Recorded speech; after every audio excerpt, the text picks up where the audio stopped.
Star Wars Unlimited has been taking the TCG scene by storm since launch, taking everyone's favorite characters from a galaxy far, far away and making them playable game pieces in a compelling, competitive, back-and-forth card game. How accessible is it to a brand new player, though? I'm Nick with TCG HQ, and we're about to teach you guys how to play this amazing game from Fantasy Flight Games. If you're new to Star Wars Unlimited or TCGs in general, this is the video for you.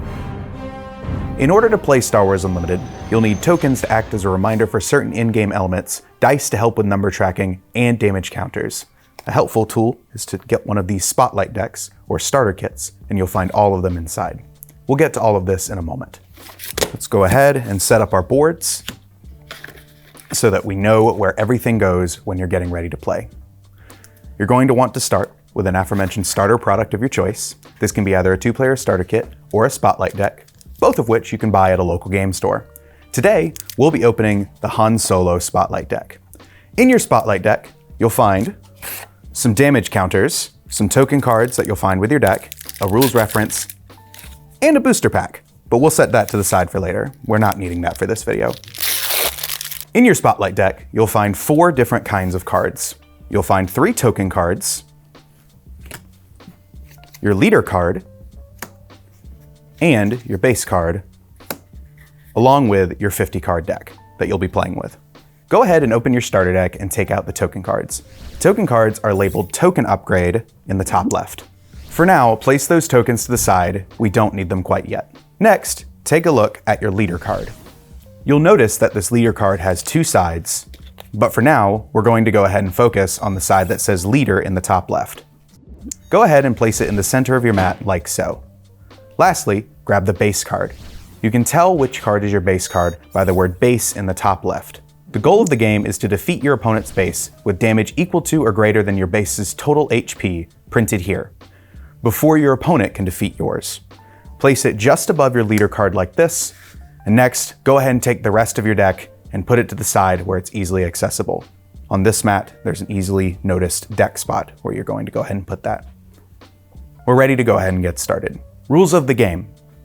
In a game of Star Wars Unlimited, you win the game by defeating your opponent's base card. You do that by attacking with unit cards or damaging it with effects. We'll get to this in a minute. Your leader and base determine what cards are the best fit for your deck, among all the unit, upgrade, and event cards you'll find in this game. More on that later. You'll notice in the top right of your leader and your base card, there are different symbols. These are called aspects. There are 6 total: aggression, command, cunning, heroism, vigilance, and villainy. The aspect symbols printed on your leader and base card determine what cards you can play in your deck.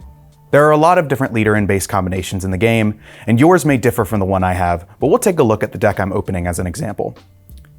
I opened the Han Solo Spotlight deck from the set Jump to Lightspeed. This leader is a Han Solo leader, which you can see at the top in the name. Directly underneath, we can see his subtitle is Never Tell Me the Odds. That's one of the ways we can tell which Han Solo leader we're playing with, since there are a few different ones, and we want to make sure we're building our deck and playing with the right leader. If we take a look at the top right here, at the aspect symbols, we can see that Han Solo is a heroism, cunning leader. And when we take a look at our base, we can see that this is the Echo base, which provides us with a command aspect symbol. That means that the best cards we can play in our deck are cunning, command, and heroism. In this game, your deck is a minimum of 50 cards, and you can play any Star Wars Unlimited trading card in your deck, but these aspects we've been going over determine what cards are the best fit for your deck. For example, let's thumb through and look for a card with multiple aspect symbols. We're looking for a good example here. Sure. We'll take a look at this card, Blue Leader. Blue Leader has 2 aspect symbols in the top left, as you can see here, as well as its cost printed just above them. This card costs 3 because these aspects are included on my base and leader. You can see the command symbol here, provided by our Echo base, and the heroism symbol here, provided by Han Solo. However, if we tried to play Blue Leader in a deck where the leader and base did not have these aspect symbols, you'd have to pay an extra 2 resources per aspect symbol you're missing in order to play this card. Therefore, it's best that Blue Leader is in this deck because it will only cost its printed cost of 3. We'll go over playing cards by paying resources in just a bit, but that's the general overview of how to determine what cards are best to put in your deck by looking at the aspect symbols on your leader and base. Now that we've set up our play space and taken a look at our leader and base, let's go ahead and start trying to play the game. The first step is to randomly decide who gets to start with the initiative token, which determines who goes first in each turn of play. You can find your initiative token in the Spotlight deck by popping out this punch-out. It says Star Wars Unlimited on it, and it's the largest token punch-out you'll find in your damage counter sheet. You can do this in a few different ways, such as rolling dice or rock, paper, scissors, but for the sake of this video, I'll take it and we'll go from there. Whoever wins the die roll can also choose to give your opponent the initiative token if they'd like, but normally you'll want to start with it. Put it within reach of both players, but on your side of the board. Next to your base works fine. Next, give your deck a quick shuffle, let your opponent cut your deck as well, then set it back down and draw 6 cards. This is the starting hand size in Star Wars Unlimited. 4, 5, 6. At this point, starting with you, each player determines whether or not they want to take a mulligan, which means you can decide to reshuffle the cards you drew back into your deck and draw a fresh hand of 6. For now, don't worry about this, as long as you drew one card that says unit in the top left and has a printed cost of 2 or less right next to that, we're good. It looks like I drew a few of those, so we're good to go. After starting hands are drawn, players have to put 2 cards from their hand face down in front of them as resources that you'll use to play cards over the course of the game. Resources are cards from your deck that are placed face down and turned into blank resource cards that are what this game uses to pay the costs for cards and abilities. When you resource at the start of the game and at the end of each turn, the card that becomes a resource can be any card in your hand, but you're generally going to want it to be either duplicate cards in your hand or cards with high printed costs in the top left. We'll go ahead and resource this card that I drew 2 of, and this 5 cost card, and we'll be ready to go. You can place them in any orientation as long as they're vertical, like so, to start the game off. Now you have 2 resource cards, 4 cards in your hand, and you're ready to begin play. In Star Wars Unlimited, turns are broken up into 2 phases, the action phase and the regroup phase. The action phase is where the majority of play will happen.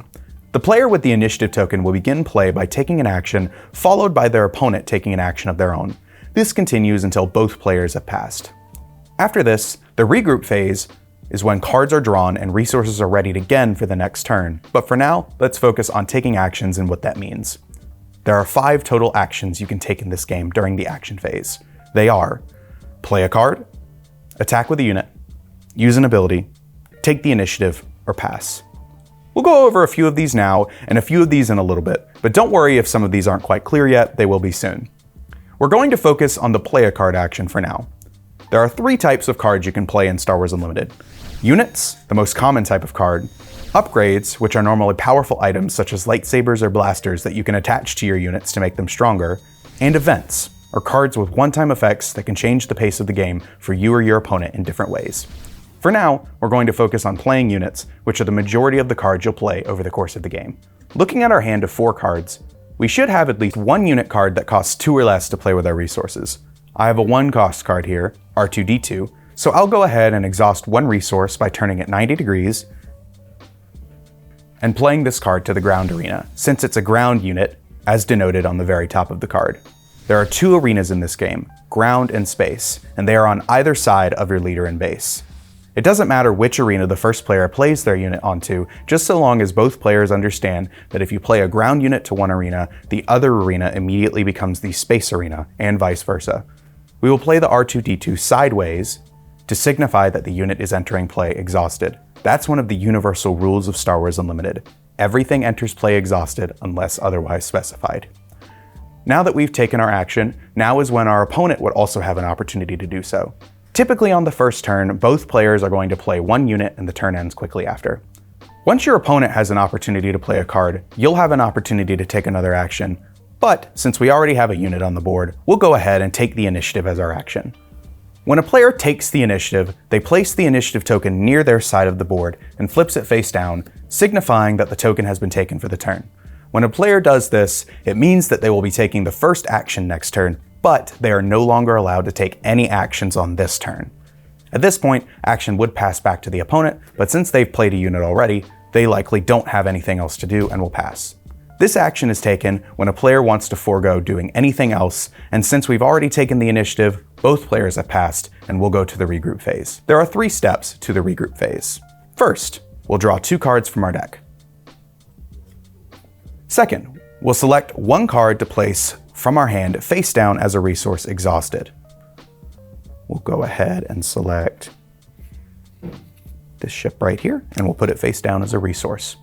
Third, we ready or turn vertically all of our unit cards and resources so that you can play more cards and take more actions. After this, you're ready to start a new turn. Now that we have 3 resources and a ready unit, we can go ahead and go over the 2 types of actions we have yet to cover: attack with a unit and use an action ability. Before we describe these actions, I'm going to go ahead and place an enemy base here so that we can simulate the attacking a base action better. Let's start with the attack action. Since R2-D2 is now ready, it can attack our opponent's base or any units they may have in the ground arena. It's entirely up to you which ones you want to attack, but attacking the base is how you make progress towards defeating it and winning the game. So that's what we'll do. You take the attack action by turning your unit 90 degrees, exhausting it, and declaring the base as the attack target. Now we take a look at R2's stats.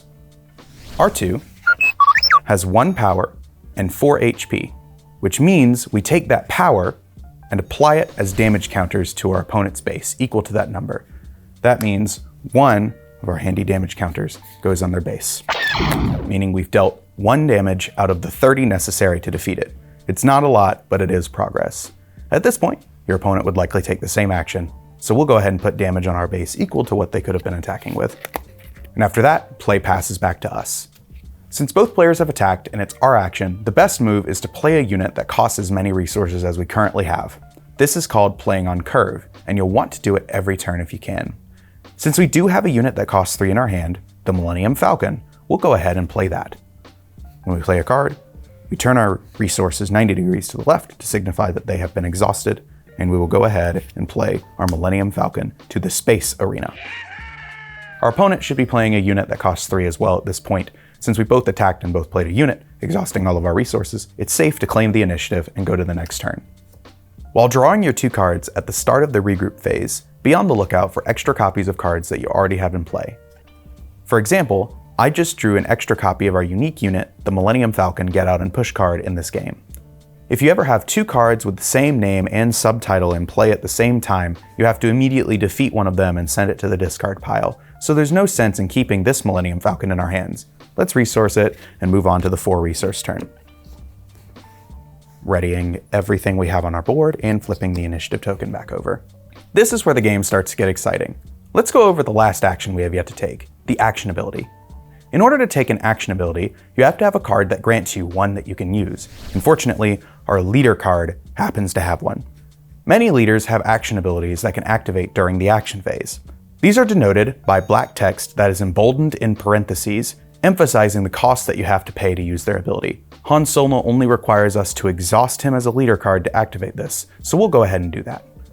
His effect reads, look at the top card of your deck, then attack with a unit. If the revealed cost and that unit have different odd costs, that unit gets +1/+0 for this attack. Normally, you are able to take an attack action and an action ability on different actions, letting your opponent take an action in between. However, one thing that makes Han Solo powerful as a leader is that this action ability acts as 2 actions in one. This is the sign of a very good card in Star Wars Unlimited. Anything that makes your attack stronger or lets you play cards more efficiently. Let's go ahead and activate Han Solo's leader ability. Because it exhausts him, we'll only be able to use it once this turn, but that's okay. Let's reveal the top card of our deck. It's Chewbacca! Hey Chewie! We're going to go ahead and attack our opponent's base with our Millennium Falcon as part of resolving Han Solo's ability. Since the Falcon costs 3, and Chewbacca costs 5, we're going to go ahead and deal 4 damage to our opponent's base instead of the regular 3 printed on Millennium Falcon. If we can use this ability multiple times over the course of the game, we're going to be doing very well. Let's go ahead and replace the 1 that's on our opponent's base with a 5, and continue play. Action will pass back to our opponent, and then back to us. Because we're on 4 resources, there are some fun things we can do. There's no limit to how many cards you can play over the course of the turn, as long as you have the resources to do so. On our action, we'll go ahead and play the space unit Shuttle Teridium, which has a powerful on-attack ability. In order to do this, we have to turn 3 of our resources sideways, signifying that we're exhausting them. 1, 2, and 3. And we'll play the Shuttle Teridium here. When play passes back to us, we'll go ahead and play another 1-cost unit since we only have 1 resource up. This is another pilot, the Dagger Squadron pilot, and we'll go ahead and put it into play exhausted, like everything is in this game. At this point, I'm hoping that everything should start to make sense. We'll go ahead and take the initiative here on this action, flipping it face over, and we'll be playing first next turn. Before we go to the 5 resource turn, which will certainly be our biggest turn yet, let's review. In Star Wars Unlimited, turns are divided into 2 phases, the action and the regroup phase. During the action phase, the player with the initiative token takes the first action, then their opponent takes an action, and this process repeats until both players have passed. These actions can be one of the following 5. Play a card, attack with a unit, use an action ability, take the initiative, or pass. Then we go to the regroup phase, where we draw 2 cards, put 1 card from our hand face down as a resource exhausted, then we ready all of our units and resources for the next turn. Let's go ahead and do that now. We'll draw our Chewbacca that we had from our action ability. It was revealed to us, so we know it's there. And we'll go ahead and draw another card. The blue leader we mentioned earlier. We'll go ahead and take a look at our hand, see that we have quite a few 3-drop cards, and we'll go ahead and resource one of them. Ezra Bridger will have to get resourced for now. We go ahead and ready everything on the arena. Flip the initiative token back over, and we're good to go ahead and move on to the 5 resource turn. Now that we're on the 5 resource turn, a lot of very exciting things can happen. Let's talk about another card type in Star Wars Unlimited, upgrades. Upgrades are a special type of card that you can attach to eligible unit cards to make them stronger. Some units, such as this Chewbacca card, have the ability to be played as upgrades using the piloting keyword, as you can see in Chewbacca's text box. Keywords, always emboldened in red, are shorthand effects that explain a lot of the key abilities in this game. This one means that you can pay the alternative cost listed next to the piloting keyword in order to play Chewbacca as a pilot onto a vehicle unit, which are typically the units that you're going to be playing in the space arena. So we'll go ahead and do that. We'll pay the alternative cost of 3 in order to play Chewbacca as an upgrade on our Millennium Falcon. And we'll tuck the card underneath the Millennium Falcon to signify that it is an upgrade on the Falcon and buffing its stats as such. Because we paid this alternative cost, it enters as an upgrade, and Chewbacca is currently piloting the Millennium Falcon. Thematic, right? We can see on the Chewbacca card that it gives a 3 power and 3 HP bonus to the ship it's attached to, and along with that, the Millennium Falcon has an ability that buffs its power a little bit more for each pilot upgrade on it. That means that the Millennium Falcon could attack for a total of 7 on the next action. Our opponent gets an action, and now play passes back to us. Taking another look at the Millennium Falcon and Chewbacca, we see that the Falcon lets us have 2 pilots attached to it, rather than the normal 1 pilot limit that you can see in the reminder text next to the piloting keyword on Chewbacca. But where are we going to get that extra pilot from? Now it's time to explain the last and most exciting mechanic in Star Wars Unlimited, the epic action. Almost all leaders in Star Wars Unlimited, and some bases, have epic actions. These epic actions are in the yellow text box in the bottom right of your leader card, and we've been avoiding that text until now for a reason. You can only use this epic action once per game and when you've reached a certain number of resources. Han Solo's epic action reads, if you control 5 or more resources, choose one. Deploy this leader, or deploy this leader as a pilot upgrade on a friendly vehicle unit without a pilot on it. Since the Millennium Falcon lets us have 2 pilots on it instead of the normal 1, we can, as an action, deploy our leader out of the base zone and out onto our space arena as an additional upgrade on the Falcon. You can also choose to deploy Han as a leader unit into the ground arena as well, like so, and sometimes that's better, but for our example, we'll be playing him as an additional upgrade onto the Millennium Falcon. Note, when using an epic action, you do not have to pay any resources. You just have to have a minimum number of resources to do it. That's what makes it epic. Now I know this may be a lot, but this mechanic is what makes SWU so fun. Your leader joins your units on the battlefield as a unit 1 time per game, and this represents a big momentum swing for us in this game. With these 2 upgrades buffing our Millennium Falcon, let's go ahead and do some math. The Millennium Falcon has a base power and HP of 3 and 4 respectively. The Chewbacca pilot upgrade gives the Falcon an additional 3 power and 3 HP. The Han Solo leader upgrade gives it an additional 3 power and 4 HP. Finally, the Falcon's own ability gives it 1 additional power for each pilot attached to it. If you add all of this together, the upgraded Falcon has a total of 11 power and 11 HP. While Han Solo is in play and out of the base zone, we can't use his original leader ability, but he does provide us with a really cool one-time ability that activates when he's deployed as an upgrade. When he's deployed as an upgrade onto a ship, we can ready as many resources as we have different odd costs among cards we control. Because we have 3 different costs total, that means the resources that we originally spent on playing Chewbacca are readied once more so that we can go ahead and play some more cards, and we're back to our full 5 resources. This game is looking quite in our favor now though. Our opponent gets an opportunity to take an action, but at this point they can't do much. Now play passes back to us, and before we play another card or attack with our massive Millennium Falcon piloted by Han Solo and Chewbacca, let's first attack with the Shuttle Teridium unit we played last turn so that I can show you how those token cards we set aside can be useful. We almost forgot about them, but not quite. One of the elements of taking the attack action that we haven't gone over is attacking an enemy unit. We'll go ahead and assume that our opponent has placed an unassuming 2/1 ship into their space arena, the Wolfpack Escort, and we'll declare that as the attack target for the Shuttle Teridium. When we attack with the shuttle, its on-attack ability triggers. We'll go ahead and declare that attack, and we'll resolve our ability before applying combat damage. We'll explain that right after we finish resolving our on-attack ability. The Shuttle Teridium makes us discard a card from our deck, which means we take the top card of our deck and place it in our discard.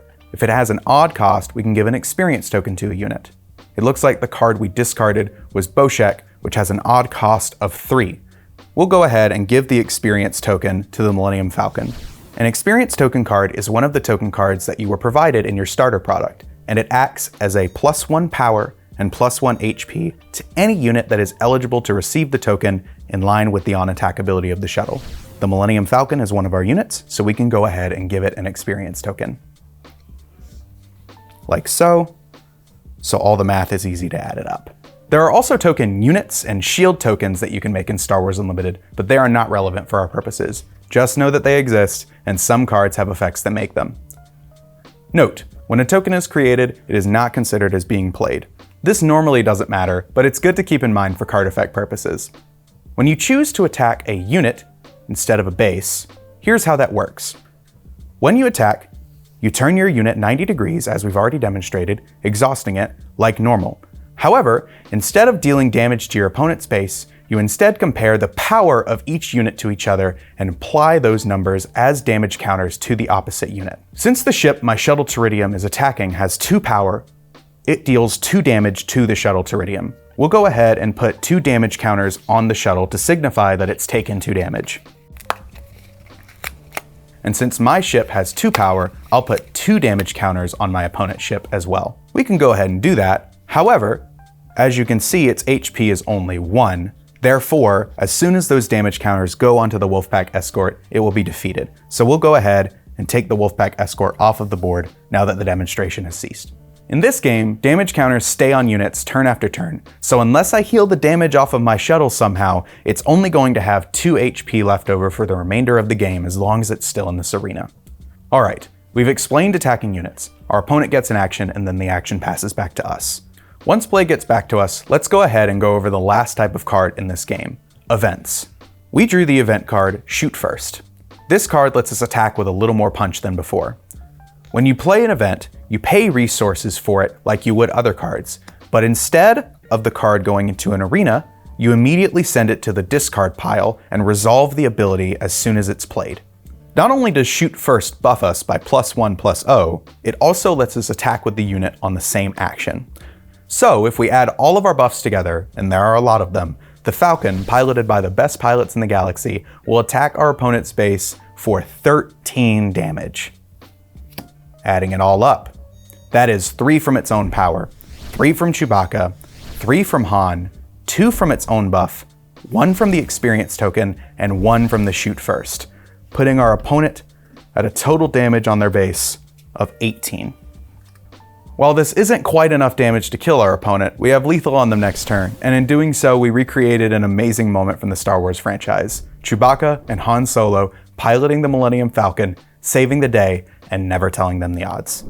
And that's how you play Star Wars Unlimited. This thrilling game has a lot of unique, flavorful mechanics like what you just witnessed, and there are so many different mechanics to explore. While I enjoyed going over all of this with you, it doesn't really work when you don't have a proper playing partner. So let's go ahead and show off what an actual game looks like, going over a lot of the different mechanics you might find. Alright, I'm playing the Han Solo leader, and this is my coworker Steven. Hi everybody, I'm playing Boba Fett, any methods necessary from the Jump to Lightspeed Spotlight decks. We've already got our deck set up and our hand of 6 drawn. We've already rolled for initiative, and I'll start us off here, so we can go ahead and resource 2 cards and get started. Okay, I will resource those 2 cards. Alright, we both have 2 cards face down as resources. To start play off, I'll go ahead and exhaust 1 resource to play the ship into the space arena, the Cartel Turncoat. This is a 2/3 cunning heroism unit with a bounty. We'll explain that later. Okay. So my action, I will spend 2 resources to play Allegiant General Pride as a ground unit. That is a very good card. Okay, after you play Pride, I don't have another thing that costs 1 in my hand, so I really only could play the Cartel Turncoat on this turn. So I'll go ahead and claim the initiative. And it looks like I don't have any more resources to play cards with, so I will pass. All right, sounds good. We're both going to go ahead and draw our 2 cards. Resource 1 of them, putting it into play exhausted. And then we'll go ahead and ready everything, our units and our resources, and I'll flip the initiative token back over. Okay, so on my play, I will go ahead and exhaust the Han Solo leader in order to attack with the Cartel Turncoat, targeting your base. The Han Solo leader has the ability where I attack with this unit and look at the top card of my deck. If it has a different odd cost than the card that I'm attacking with, I add +1/+0 to the attack. So we'll go ahead and reveal Boshek. Boshek has a cost of 3. Cartel Turncoat has a cost of 1. So therefore, Cartel Turncoat will attack your base for a total of 3. So we'll go ahead and put 3 damage counters on there. For my action, I will attack your base with General Pride with 2.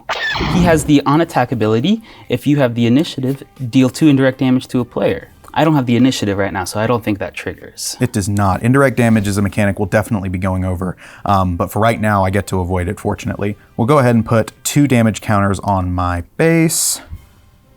And then I think on my action, I'll go ahead and play, by paying 3 resources, I'll play the space unit, Death Space Skirmisher. It's a 3/3 underworld vehicle. When played, if I control another space unit, I can exhaust a unit. However, you don't have any units to exhaust, so we will not do that. I will pay 3 resources to play the Elite P-38 Starfighter onto my space units. I get to deal 1 damage to a unit when I play this. I think I'll choose your Cartel Space Code. Okay, that's... Cartel Turncoat. Yeah, it's our Cartel Turncoat. That's going to put 1 damage there, but you also have an ability you can trigger with your Boba Fett. Oh, when I deal non-combat damage, I may exhaust this leader, and then when I do, deal 1 indirect damage to a player. All right, now I'll go ahead and explain indirect damage. So, Boba Fett has an ability similar to Han Solo's, where it has to exhaust in order to use this ability. So go ahead and exhaust Boba Fett. Then it says I get to choose a player. I think I'll choose you to deal the indirect damage. Right, I figured as much. So indirect damage in this game is unpreventable damage. You know how we went over combat damage whenever you're attacking an opponent's ship, or when you're attacking the base, we put these damage chips on here. Indirect damage is interesting though, because instead of it being applied through combat damage or through an effect, the player chooses where this damage goes. So that means Boba Fett is sending a damage at me that I have to select where this damage chip is going to go. I don't really want to put another damage on the Cartel Turncoat, and I don't really want to put it on the Death Space Skirmisher because the 3/3 stat line here is pretty solid, so I'm going to go ahead and choose to put it on base. Normally damage is only applied to the units that you're attacking or the units or base that you select with an effect. However, because it's indirect damage, I can choose to put it on either of my units or the base. And I do believe now that passes back to me for the action since you played the Starfighter. We'll go ahead and claim the initiative here since I don't have anything else that I can do. All right. There's also nothing I can do, so I will pass. All right, so we'll go ahead and draw our 2 cards at the start of the regroup step. Interesting. We'll resource 1. You ready to go ahead and restand? I think I am. All right, we're gonna ready all of our resources and all of our units, and notably, both of our leaders. Our leaders as well. I'll flip the initiative token back over, and now it's my move. Let's see. Okay. We're going to go ahead and use a pilot upgrade like we did in the tutorial video. We're going to go ahead and pay 2 to attach Boshek, the card I revealed last turn on the top of my deck, as an upgrade to the Death Space Skirmisher. So, Boshek has a really interesting ability. After I pay the 2 and attach it to a ship, I can go ahead and discard 2 cards from the top of my deck, and I return each of those cards with an odd cost to my hand. So effectively, if they're both odd cost, I draw 2 cards, and that's really powerful. We'll reveal Greedo and the Millennium Falcon. Both of them have odd costs, so we're gonna go ahead and add both of them to our hand. That seems pretty good. Hopefully it makes for a pretty big momentum shift. We'll go ahead, it looks like these are our resources. I tapped 2, I got 2 left over. It's now your action, Steven. I think I'll go ahead and attack your turncoat with my Starfighter here, dealing 3 damage to it. Okay, that seems pretty good. A couple things are gonna happen here. So you're going to attack the turncoat. The turncoat is going to deal 2 damage back to you, which will defeat the Starfighter. So we'll go ahead and put those chips on there. All right, that defeats him. But then when he's defeated, he also does 1 damage to a unit, doesn't he, Nick? Right, yes. And that combat damage, you're dealing 3 back to the turncoat. Note that the turncoat normally only has 3 health in to begin with, but there's already a damage on there, so it's going to be a little overkill. The turncoat's going to die, and we've got 2 things that happen at once. Your when defeated ability triggers to put a damage on something. So you can more than likely, you're gonna put it on my Death Space Skirmisher. I'm gonna choose that one. And the Cartel Turncoat has an interesting ability, a keyword ability that we haven't gone over yet. This is a bounty, and in Star Wars Unlimited, whenever a unit with a bounty is defeated, my opponent, whoever is the opponent of the person who had the unit with the bounty, gets to collect it. Cartel Turncoat says that when it's defeated, the opponent can draw a card. So Steven, you can go ahead and draw a card. Nice. The reason that that card is designed that way is because it has a really good stat line for a 1-cost card. It has 2 power and 3 HP, which is a lot for something that only costs 1, so therefore the bounty is there so that it's more balanced and the opponent can benefit from defeating such a strong unit. And on that attack, you do also have something else you can do, actually. You can go ahead and exhaust your Boba Fett. I can. Yeah, so I'm gonna go ahead. And I will choose you as the target once more. I figured as such. Man, I really don't want the Skirmisher to go, but I'm also not wanting to put this damage on base. We'll go ahead and put it on the Skirmisher. He's got, because of Boshek, he's got 3 health total remaining. And since you did that, that was a lot of things that happened at once. You dealt a damage, dealt an indirect damage, and drew a card. That seems pretty good. Yeah, I did a lot there with Boba Fett. I think the only thing I can do here is we'll actually go ahead and play the Greedo unit that I drew off of Boshek, and that's my action. So now it's back to you. Gotcha. I think I will use 4 resources and play out my Imperial Interceptor. Oh no. Okay, all right. This has a 1-plate ability as well that lets me deal 3 damage to a unit that is in space. Yeah, that's pretty good. So I'll go ahead and deal 3 to your Death Space Skirmisher. Yep, and that is enough to kill it. So you're effectively taking away 2 of my cards, the Boshek upgrade and the Death Space Skirmisher with 1. That's the sign of a very good play in this game. And that puts me in a bit of a bind right now. We'll go ahead and move these damage chips as well. I don't have anything else I can play on 1 resource, so I think I just gotta claim the initiative here. I think I will have General Pride attack your base for 2 more damage. I can't do anything about that, so we'll go ahead and put 2 on my base. I'm at 5, you're at 3. And I will pass since I can't do anything either. Right, so now since I took the initiative and you passed, the turn is over. We'll go ahead and draw 2 cards and resource 1, moving on to the 5 resource turn. Yeah, we'll put that one down. Restand. I'm at 5, you're at 5. Ready our units, and you'll ready Boba Fett as well. Yeah. Oof, okay. All right. We've got a few options here, but I think the right move is going to be first to go ahead and play out this Millennium Falcon in the space arena. Flip that over. Now it's your action, Steven. I think with my action, I'm going to spend 4 resources to play out a Fet's Fire Spray. Ooh, that's pretty big. Okay. Fet's Fire Spray says when I play it or when I attack with it, I can deal 1 indirect damage to a player. But if I control a Boba Fett, I get to deal 2 indirect? But it says as a unit leader or an upgrade. Does this count as well? Yes, it does. So you're going to deal a total of 2 indirect to me off of the when played from the Fet's Fire Spray ability. And I'll make that 3, increasing it by 1 with my leader ability. That seems pretty good. I'm in a bit of a dilemma here because if I put any of that damage here, theoretically the Interceptor could kill the Millennium Falcon, or if I put a damage on Greedo, Greedo will no longer be in play because he only has 1 HP. So I think I have to go ahead and put that damage onto my base. So we're going to go ahead. That's going to bring us up to 8 total damage. So we're going to take off 2 1 chips and put on the 5. So I'm at a total of 8. Okay, now that's my action. We'll go ahead and use our epic action on our Han Solo leader. We will deploy him as an upgrade onto the Millennium Falcon, which gives him a +3/+4 buff, as well as an additional 1/0 buff from the Falcon's own ability. And we'll go ahead and use the Han Solo leader upgrades when deployed effect, which is to restand resources or ready resources equal to the number of different costs.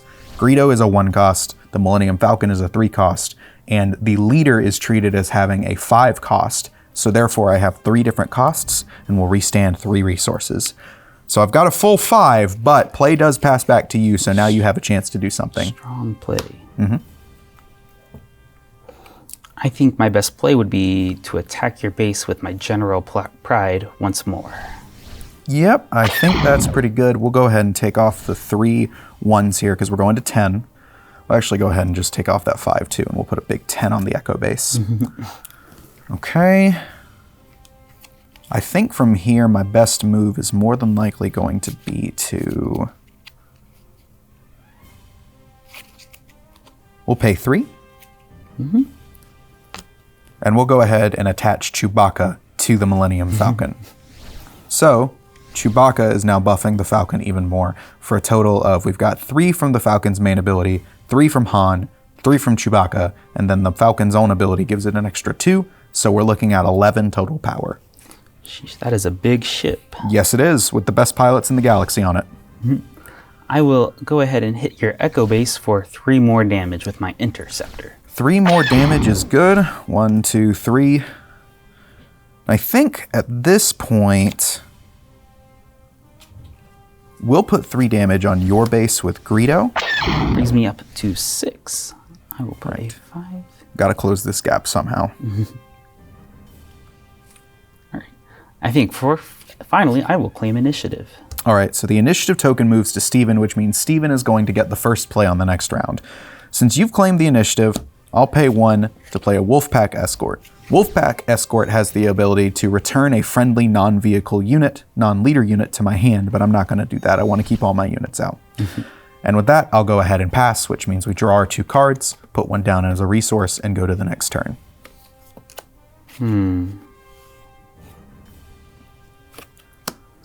It's looking pretty even so far, but I have a feeling since Boba Fett can use Boba Fett can use his epic action on this turn, which means that we're going to see a very big ship come out for you as well. All right, and now it's your action, Steven. What are you going to do? All right. That Millennium Falcon is a bit scary. I think I'll try to play this event. No good to me dead on it. Oof, all right. That exhausts the unit and makes so that it can't ready the next round. Right. So now the Millennium Falcon is exhausted and will not be able to will not be able to ready at the end of this turn. It readies next turn. So Steven gets a whole 2 turns off of the Millennium Falcon being able to attack him, which is pretty big. So we'll go ahead and put an X here to symbolize that the Millennium Falcon will not restand. Now it's my turn. I think I really don't want that fire spray to be the ship that you deploy Boba Fett onto. So I think I'm going to go ahead and pay 3. I'm going to pay 3, and I'm going to play the event, Waylay. Oh. Choosing the Fett's fire spray. So Waylay is going to return a non-leader unit to its owner's hand. That Fett's fire spray is going to go back to your hand, and then the action will pass to you. I think it's time for my Boba Fett leader to deploy as a pilot onto my interceptor. Right, you still have a ship you can do it on, so that seems to be a good move. And when I deploy him as an upgrade, I get to deal 4 damage divided as I choose among any number of units you control. So we've got a few options here. You can do a lot of damage to me right now. With that said, I think I'll deal 1 to the Greedo, 1 to Wolfpack Escort, and the remaining 2 I will send at the Millennium Falcon, piloted by your leader. Right, so because the Wolfpack Escort and the Greedo only had 1 HP each, 1 damage was enough to take both of them out and send them to the discard. The Falcon, fortunately, has a lot more health than 2, so we're good for now. Okay, and now it's my action.